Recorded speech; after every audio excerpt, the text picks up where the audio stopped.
pridatkani o'zida ikkita bo'ladi ko'pincha, ya'ni pufakcha bo'ladi. O'sha pufakcha ham ko'pincha shunaqa og'riq berishi mumkin, shamollash mumkin. Mana birinchi savol.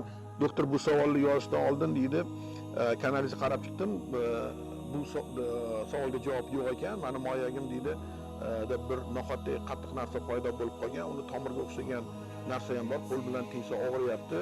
Bu xavfli emasmi? Nima qilay? Oldin varikatsiyalar oldirishdan oldin ham bunga o'xshagan shib og'riq bo'lardi. Avvalambor doktor folbin emas, albatta ko'rish kerak o'zi qabulida, qo'li bilan ushlab turib yetsa bo'ladi. Endi ko'pincha pridatka deb aytamizda, o'sha tuxumning yonida urug' yig'ilib voyaga yetadigan o'sha xaltacha bor.